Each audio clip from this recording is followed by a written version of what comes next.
अस्सलाम वालेकुम। मेरा नाम जाज हैगा ते मैं ना बाहर जाके मजदूरी करना। मेरा अब्बा दिल दा मरीज़ हैगा ते कदी दिंदे ने मैनू पैसे ते कदी नहीं दिंदे।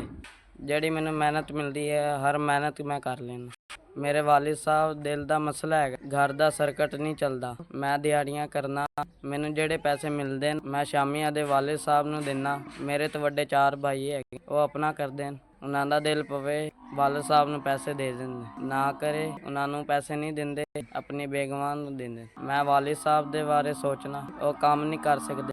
ਉਹਨਾਂ ਦੀ ਦਵਾਈ ਲੈਣੀ ਹੁੰਦੀ, ਦਵਾਈ ਦਿਲ ਦੀ ਉਹਨੂੰ ਨਾ ਮਿਲੇ, ਉਹ ਬਿਮਾਰ ਹੋ ਜਾਂਦੇ। ਮੇਰੀ ਉਮਰ ਕੰਮ ਕਰਨ ਦੀ ਨਹੀਂ ਹੈ, ਮਜਬੂਰੀਆਂ ਕੰਮ ਕਰਾਉਂਦੀਆਂ। ਹਾਲਾਤ ਬੜੇ ਘਰੇ ਖਰਾਬ। ਕੋਈ ਅੱਲਾ ਦਾ ਬੰਦਾ ਹੋਵੇ, ਮੈਨੂੰ ਆਪਣਾ ਬੇਟਾ ਸਮਝ ਕੇ, ਭਾਈ ਸਮਝ ਕੇ, ਦੋਸਤ ਸਮਝ ਕੇ ਮੇਰੇ ਹਾਲ ਤੇ ਰਹਿਮ ਕਰ। ਮੈਂ ਬੜਾ ਗਰੀਬ ਹਾਂ। SBS ਤੁਹਾਡੀ ਮਿਹਰਬਾਨੀ, ਸ਼ੁਕਰੀਆ। ਤੁਹਾਡੇ ਤਰਫੋਂ 5000 ਰੁਪਇਆ ਮਿਲ ਗਿਆ। ਅੱਲਾ ਪਾਕ ਤੁਹਾਨੂੰ ਗਨਾ ਦੇਵੇ। SBS ਗਰੀਬ ਤੁਹਾਡੇ ਵੱਲੋਂ ਬੜੇ ਖੁਸ਼ ਹਾਂ। ਤੁਸੀਂ ਮੈਨੂੰ 5000 ਰੁਪਇਆ ਦਿੱਤਾ ਹੈ, ਮੈਂ ਆਪਣੇ ਵਾਲਿਦ ਸਾਹਿਬ ਨੂੰ ਦੇਵਾਂਗਾ। ਅੱਲਾ ਪਾਕ ਤੁਹਾਨੂੰ ਇਸ ਨਾਲ ਗਨਾ ਦੇਵੇ। SBS ਮੈਂ ਤੁਹਾਨੂੰ ਦੁਆ ਦੇ